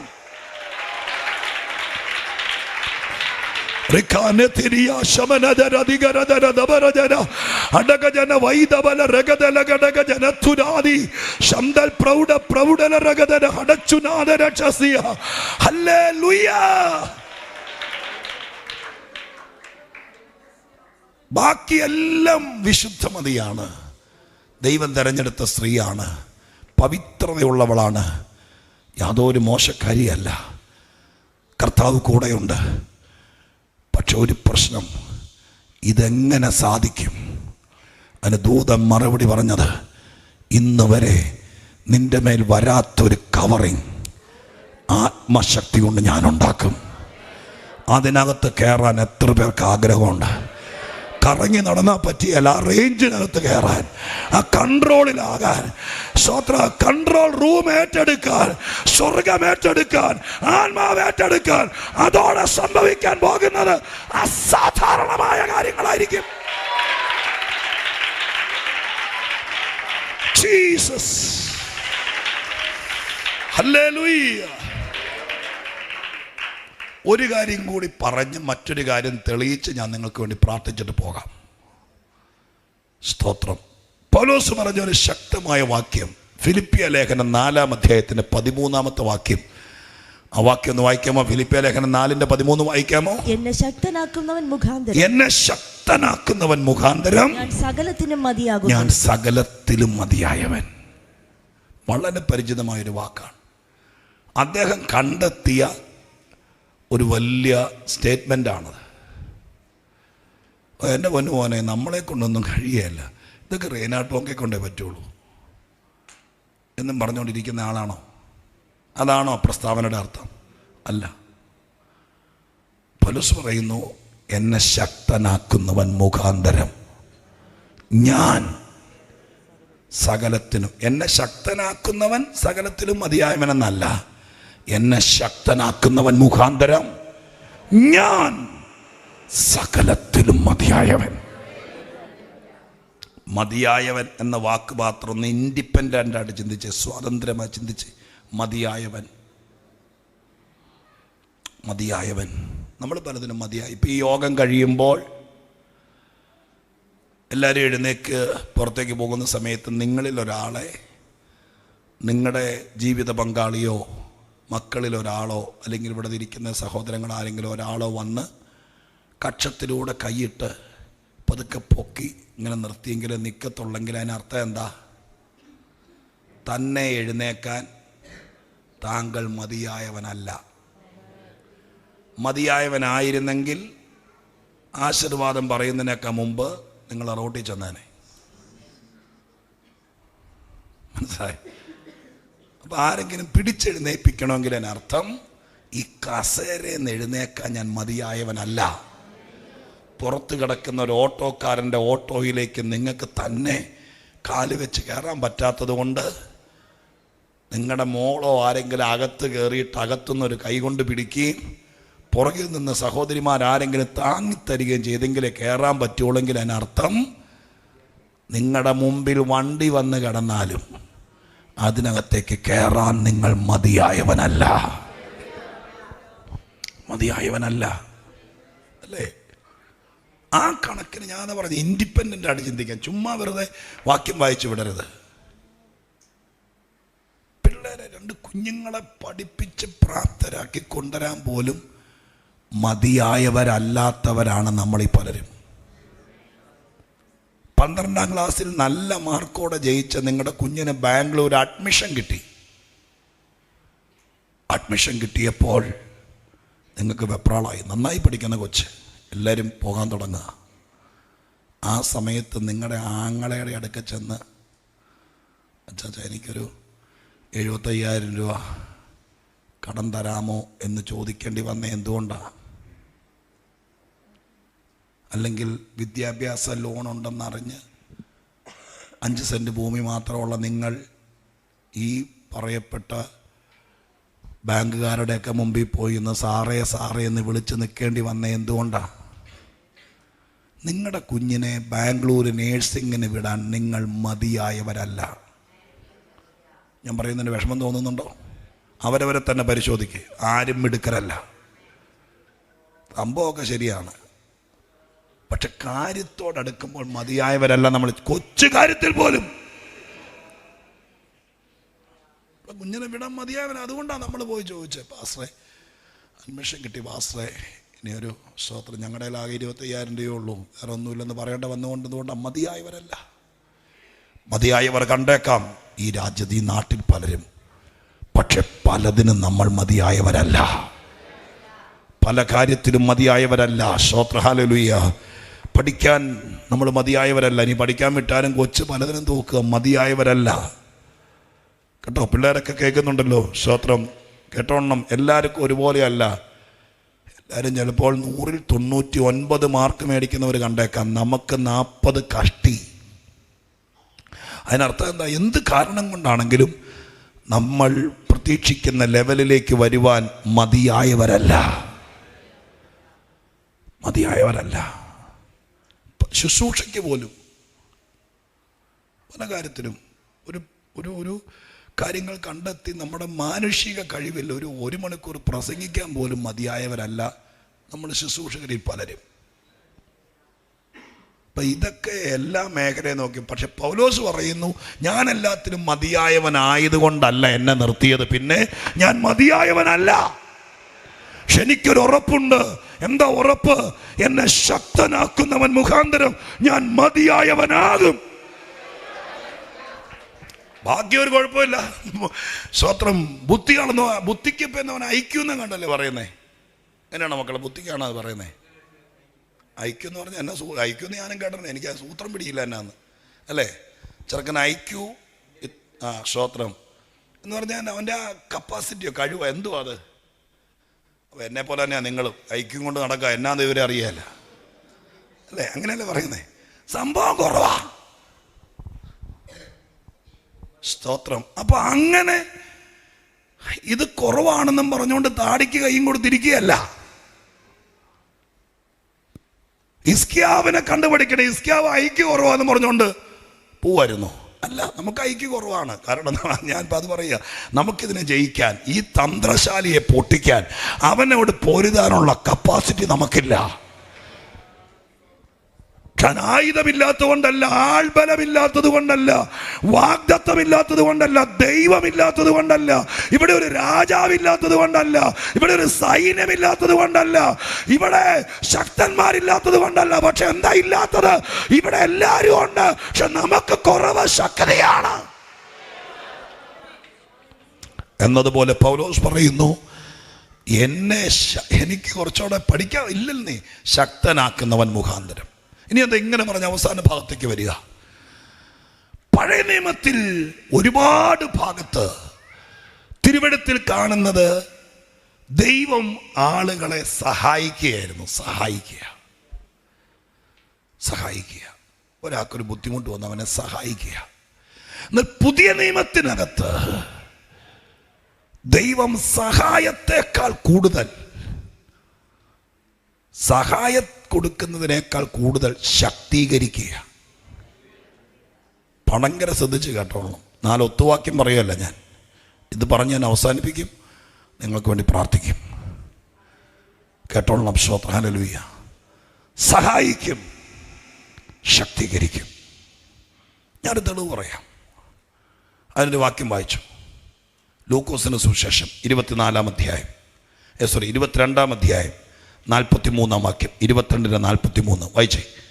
22-43. അവനെ ശക്തിപ്പെടുത്തുവാൻ സ്വർഗത്തിൽ നിന്ന് ഒരു ദൂതൻ അവന് പ്രത്യക്ഷനായി. സംഭവം ഗെത്സമന തോട്ടത്തിലാണ്. യേശു ക്രിസ്തുവിനെയാണ് അവിടെ വിഷയീഭവിക്കുന്നത്. എന്താ കാര്യം? കർത്താവ് അവസാനത്തെ പെസഹ രാത്രി ഈ മലയിൽ പോയിരുന്ന് പ്രാർത്ഥിക്കുക. ക്രൂശിലേക്ക് പോകാൻ വേണ്ടി പോവുക.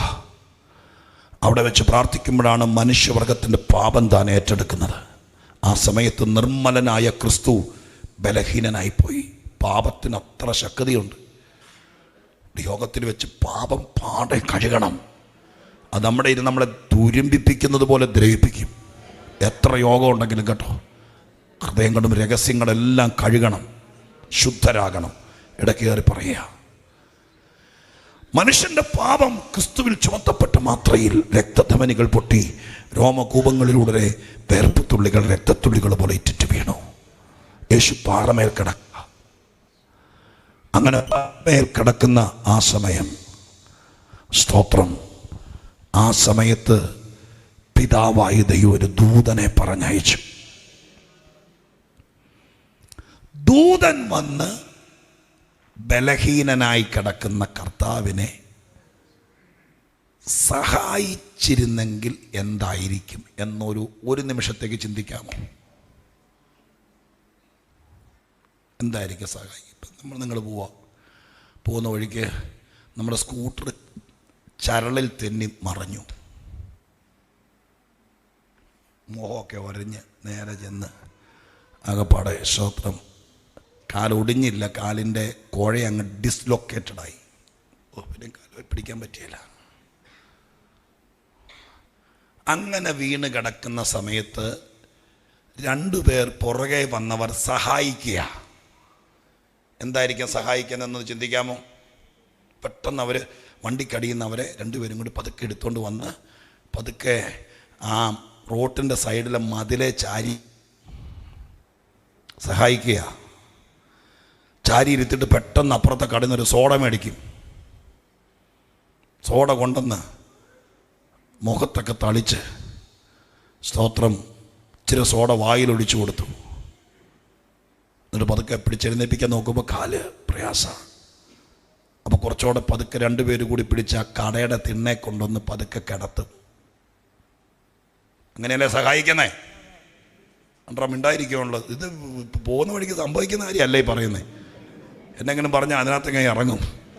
ഉദാഹരണം പറയാം. അപ്പോൾ അവിടെ ചെന്ന് പിന്നെ പെട്ടെന്നൊരു വണ്ടിക്കാരനെ കൈകാട്ടി വിളിച്ച്, അതാണ് സഹായം. ദൂതൻ വന്ന് യേശുവിനെ അവിടെ സഹായിച്ചെങ്കിൽ എങ്ങനെയായിരുന്നേനെ? ചോരത്തുള്ളികൾ ഇറ്റിറ്റ് വീണ്, വേർപ്പുതുള്ളിക്ക് പകരം ചോരത്തുള്ളികൾ തൊടുന്നിടത്തെല്ലാം രോമകൂപങ്ങളിലെല്ലാം ചോരയാ. തല തൊട്ട ചോരയാ, എല്ലായിടത്തും ചോര ഇറ്റിറ്റ് വീണുകൊണ്ടിരിക്കുന്ന കർത്താവിനെ പതുക്കെ ദൂതൻ വന്ന് സഹായി. മറ്റൊരു 3 പേര് ഇരുന്ന് ഉറങ്ങുകയല്ലേ, ആരും ഇല്ലല്ലോ. യേശുവിനെ പിടിച്ച് പതുക്കെ ഒരു ഒലൂമരത്തിൽ ചാരി ഇരുത്തിയാനെ. അല്ലേ സഹായം, അല്ല അവനെ ചെയ്യാന് അതൊക്കെ പിടിച്ചിരുന്നപ്പോൾ ഒരുമരത്തെ ചാരിയിരുത്തിയാനെ.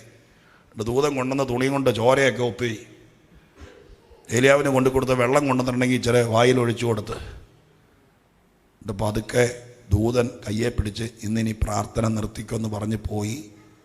ആ സ്കൂട്ടറിൽ നിന്ന് വീണയാളെ നേരെ താലൂക്ക് ആസ്പത്രിയിൽ കൊണ്ടുപോയി. രാവിലെ ജോലിക്ക് പോകണ്ട, ഇനി 3 ദിവസത്തേക്ക് ജോലിക്ക് പോക്ക് നടക്കുമോ? ഇല്ല, മെഡിക്കൽ ലീവ് എടുത്ത് അവിടെ ഇരുന്ന് ഇനി 3 ദിവസം കഴിഞ്ഞിട്ടാണ് പോയ കാര്യത്തിൻ്റെ പ്രോജക്റ്റ് ആരംഭിക്കുകയുള്ളൂ. ക്രൂശിലേക്ക് പോകുന്ന യേശുവിനെ ഗെത്സമന തോട്ടത്തിൽ വെച്ച് ദൂതൻ സഹായിച്ചായിരുന്നെങ്കിൽ ആ ആഴ്ച ക്രൂശീകരണം നടക്കുകയില്ല. കാരണം അന്ന് പോയില്ലേ.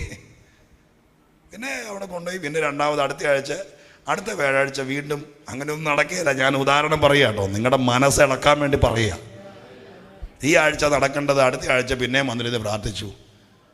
പക്ഷെ ദൂതൻ ഇവിടെ സഹായിക്കുകയല്ലായിരുന്നു.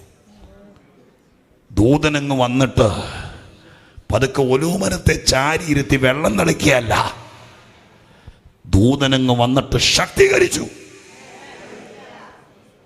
യോഹന്നാനിൽ എഴുതിയിരിക്കുന്നത് എങ്ങനെയാ? ശക്തീകരിക്കപ്പെട്ട യേശു ആരും പിടിക്കാതെ ആരും സഹായിക്കാതെ ചോരയിൽ കുളിച്ചു നിൽക്കുന്ന ബലഹീനനായ, കഴിയുമെങ്കിൽ ഈ പാനപാത്രം എങ്കിൽ നിന്ന് നീക്കണമേ എന്ന് നിലവിളിച്ച വിഷയത്തെ ഫേസ് ചെയ്ത യേശു പതുക്കെ എഴുന്നേറ്റ് വന്നു. എഴുന്നേറ്റ് വരുമ്പോൾ കെദ്രോൻ തോട്ടിലൂടെ തീവട്ടി പന്തങ്ങളും വടിയും വാളുമായി യൂദാസിന്റെ നേതൃത്വത്തിൽ റോമൻ പട്ടാളക്കാർ അറസ്റ്റ് ചെയ്യാൻ വേണ്ടി വരിക.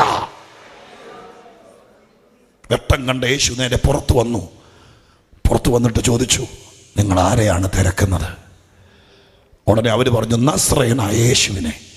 ഇവൻ തിരിച്ചു പ്രതികരിക്കുക. യോഹന്നാനിൽ വായിക്കണ ഭാഗം തിരിച്ചു പ്രതികരിക്കുക, ഞാനാകുന്നു എന്ന് പറഞ്ഞ മാത്രയിൽ എല്ലാരും കൂടി ചാടി വീണെന്നാണോ? വായിച്ചിട്ടുണ്ടോ? ഒന്ന് വായിച്ചു. സ്തോത്രം. എന്നാണെങ്കിലും എന്നെ നിങ്ങൾ വൈകിയേ വിടുള്ളൂ.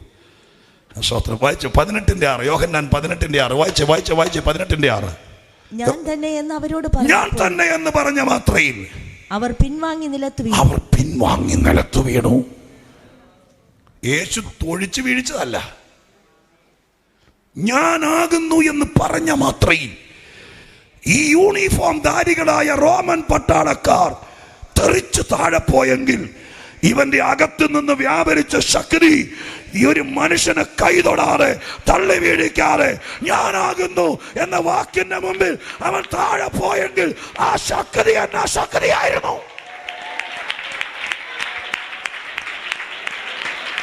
ജീസസ്.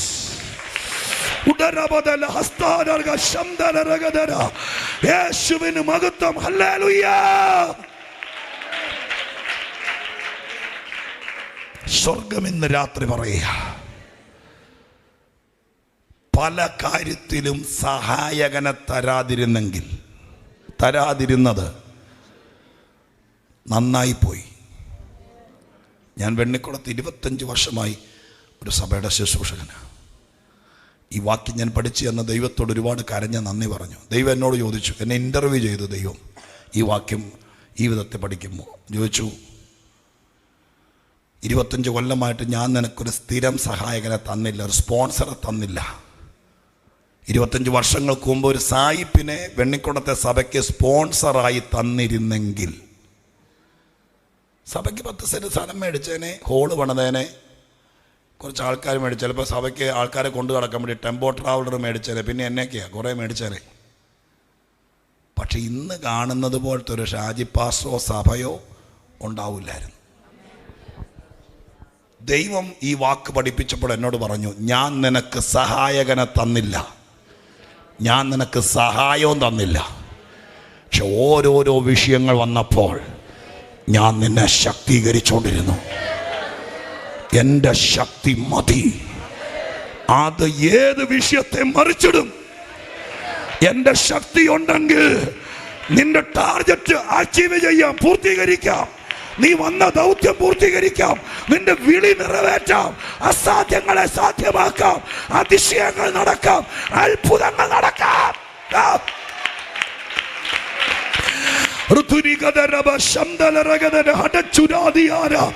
യേശുവിന്റെ നാമത്തിൽ ഇവിടത്തെ സഭയോടും കർത്തൃദാസനോടും സ്വർഗം ഈ 16-ാം രാത്രി ചോദിച്ച് വേദപുസ്തകം അടക്കിയ ദൈവം ചോദിക്കുന്നു, ഞാൻ നിനക്ക് സഹായകനെ തരണോ, ശക്തീകരിക്കണോ?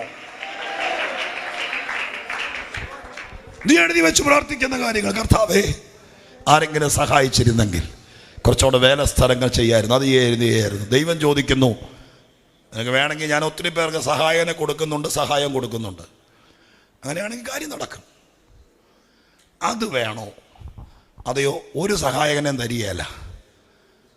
ആർക്കും നിന്നെ കണ്ടാൽ ഒത്തിരി പേരിങ്ങനെ പറയുന്നത് കേൾക്കാം, 30 സെൻറ്റ് സ്ഥലം ചുമ്മാ കൊടുത്തു, പിന്നെ ഇന്നോവ മേടിച്ചു കൊടുത്തു, സ്തോത്രം ഒക്കെ കൊടുത്തു. നല്ല കാര്യം. പക്ഷെ ദൈവം ചിലർക്ക് ഇന്നോവ മേടിക്കാൻ ആളെ തരികയില്ല. സ്തോത്രം. പട്ടിണി കിടന്ന ചായപ്പൊടി മേടിക്കാൻ പോലും ആരും ചിലപ്പോൾ സഹായിക്കാൻ 10 രൂപ തരുന്നിരിക്കുകയില്ല. പക്ഷേ ആ സാഹചര്യത്തിൽ നിനക്ക് പൊങ്ങി വരാൻ, നിന്റെ നേരെ ഒരുത്തൻ നിൽക്കാതിരിക്കാൻ ഞാൻ നിന്നെ ശക്തീകരിക്കാം. ഹല്ലേലൂയ. ഈ ഒരു ചോദ്യത്തോടെ ഇന്ന് രാത്രി എന്റെ സന്ദേശം അവസാനിപ്പിക്കുക. പരിശുദ്ധാത്മാവ് ചോദിക്കുക, ഹല്ലേലൂയ, മാസം 1,00,000 രൂപ സഹായിക്കാൻ ഞാൻ ഒരാളുടെ ഫോൺ നമ്പർ തരാം. 1,00,000 രൂപയും കൊണ്ട് നീ വടക്കേന്ത്യയിലോ മറ്റോടത്തൊക്കെ പോയി നിൽക്കുമ്പോൾ അവൻ കണ്ണുരുട്ടി കാണിച്ചാൽ നീ അടുത്ത കൊണ്ടേക്ക് തിരിച്ചു പോരും. പക്ഷെ ആരും സഹായിക്കാനില്ല. നീ ഇവിടെ അസ്ഥി ഉരുകി പ്രാർത്ഥിച്ച് ശക്തിപ്പെട്ട് അങ്ങോട്ട് ചെല്ലുമ്പോൾ നിനക്കെതിരെ വരുന്നവൻ ഞാനാണെന്ന് പറയുമ്പോൾ അവൻ താഴെ വീഴുന്ന ആ ഒരു ലെവലിലേക്ക് എന്റെ ശക്തി നിന്നെ നയിച്ചാൽ,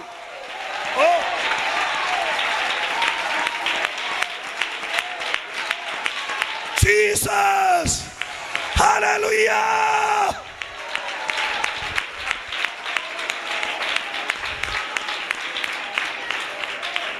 ആധുനിക സഭയ്ക്ക് നഷ്ടപ്പെട്ടത്, നമ്മുടെ പിള്ളേരെല്ലാം വിദേശത്ത് പോയി. അവരോടെല്ലാം നമ്മൾ പറഞ്ഞയച്ചോടാ, സഭയ്ക്ക് മാസം അയച്ചു കൊടുത്തേക്കണം. അവരയച്ചു തരുന്നുണ്ട്. അല്ലാത്തവരൊക്കെ വന്നു പോയിട്ടുണ്ട്. പക്ഷെ നമുക്ക് ഇല്ലാതെ പോയത്, ഗദസമനയിൽ ദൂതൻ വന്നപ്പോൾ യേശുവിന് കിട്ടിയ ശക്തി, ദൂതൻ പോയി കഴിയുമ്പോൾ മറിയൽ വന്ന ശക്തി.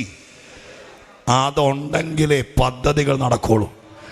അതുണ്ടെങ്കിലേ നിനക്കെതിരെ വരുന്നവൻ മറിയത്തുള്ളൂ. ആ ശക്തി. ഹിസ്കിയാവ് പറഞ്ഞു, സാഹചര്യം മോശമാണ്, ഭാരത സഭയുടെ നാളുകൾ മോശമാണ്, നിന്നയാണ്, കഷ്ടമാണ്. പക്ഷേ ശക്തി ഉണ്ടെങ്കിൽ എത്ര പേര് വിശ്വസിക്കും? ശക്തി ഉണ്ടെങ്കിൽ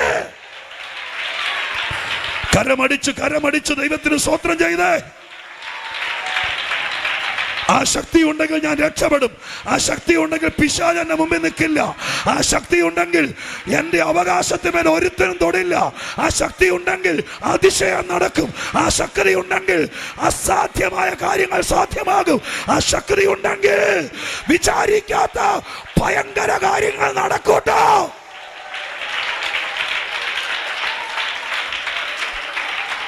ഹല്ലേലൂയ. ദയവായിട്ട് എഴുന്നേറ്റ് നിൽക്കാം. ദൈവസന്നിധിയിൽ എഴുന്നേറ്റ് നിൽക്കാം. ഞാൻ നിങ്ങൾക്ക് വേണ്ടി പ്രാർത്ഥിക്കാം. ഞാൻ പറഞ്ഞതുപോലെ പത്രക്കാരൻ പത്രം ഗേറ്റിന് മുകളിലൂടെ എറിഞ്ഞതുപോലെ രാവിലെയും വൈകുന്നേരവും 2 പ്രസംഗം ഞാൻ എറിയുമല്ലായിരുന്നു. എൻ്റെ കഴിവിൻ്റെ പരമാവധി നിങ്ങളെ ഈ ശക്തിക്കകത്തേക്ക് വലിച്ചു കയറ്റുമായിരുന്നു. മക്കളടക്കം നിൽക്കുന്നവർ കേട്ടോളണം. മറിയ ചോദിച്ചതുപോലെ ഇത്ര വലിയ കാര്യം എങ്ങനെ നടക്കും? കാര്യമുള്ള ഈ ശക്തി. ഹിസ്കിയാവ് തിരിച്ചറിഞ്ഞതുപോലെ ബാക്കിയൊന്നും കുഴപ്പമില്ല. ഈ ശക്തി ഉണ്ടെങ്കിൽ ബാക്കിയെല്ലാം. ഇന്ന് രാത്രി യുദ്ധം ജയിക്കും. ശത്രു പാളയത്തിൽ അലയറി കേൾക്കും. നാം ജയിക്കും. എന്നെ ശക്തനാക്കുന്നവൻ മുഖാന്തരം എനിക്ക് മതിയാകും. ഞാൻ പല കാര്യത്തിലും ബലഹീനനാണ്. പക്ഷേ ഈ ശക്തി വരുന്നതോട് കൂടെ ഭയങ്കര കാര്യങ്ങൾ നടക്കാൻ പോകുക. പ്രാർത്ഥിക്കുക, പ്രാർത്ഥിക്കുക, കണ്ണടച്ച് പ്രാർത്ഥിക്കുക, പ്രാർത്ഥിക്കുക, പ്രാർത്ഥിക്കുക. എല്ലാവർക്കും വേണ്ടി ഞാനൊരു വാക്ക് പ്രാർത്ഥിക്കാം. പരിശുദ്ധ ദൈവമേ, സ്വർഗീയ പിതാവേ, ആരവത്തോടെ നിന്റെ ജനമേ ദൂത് ഏറ്റെടുത്ത് ഈ അത്യന്ത ശക്തിക്ക് വേണ്ടി ദൈവത്തോട് പ്രാർത്ഥിക്കുമ്പോൾ ഞാൻ ഇവരെ അനുഗ്രഹിക്കുന്നു. അങ്ങയുടെ ശക്തി ഇവരുടെ മേൽ നിഴലിടട്ടെ, നിഴലിടട്ടെ. ആ റേഞ്ചിലേക്ക് സഭ കേറട്ടെ. കർത്തൃദാസൻ, ദൈവമക്കൾ, ശുശ്രൂഷകർ എല്ലാവരും കയറട്ടെ. അത് നിമിത്തം ഇവരും മതിയായവരാകട്ടെ. വടക്ക് ഇന്ത്യൻ സംസ്ഥാനങ്ങളിലെല്ലാം സഭ സ്ഥാപിക്കാൻ ഈ ശക്തി ധാരാളം മതി. ഉഴുതു മറയ്ക്കാൻ, പുതിയ ആളുകളെ സ്നാനപ്പെടുത്താൻ, അവിടെ നിന്ന് ചിലരെ ഇവിടെ കൊണ്ടുവന്ന് ബൈബിള് പഠിപ്പിച്ച് തിരിച്ചവിടെ വിട്ട് അവിടെ സഭ സ്ഥാപിക്കാൻ മതിയായ സഭയായി ഈ സഭയെ ഇന്ന് രാത്രി പ്രഖ്യാപിക്കുക. ആ വാഗ്ദത്തം നടക്കട്ടെ, ആ ദർശനം നടക്കട്ടെ. ഇവിടെ നിൽക്കുന്ന എല്ലാവരും മതിയായവരാകട്ടെ. പ്രാർത്ഥന കേട്ടതിന് നന്ദി. ഞാൻ ഇവരെ ആരാധിക്കുമ്പോൾ ഇവരെ അനുഗ്രഹിച്ച് പ്രാർത്ഥിക്കുന്നു. യേശുവിന്റെ നാമത്തിൽ തന്നെ കരമടിച്ചു ദൈവത്തിന് നന്ദിയോടെ സ്തോത്രം ചെയ്താട്ടെ.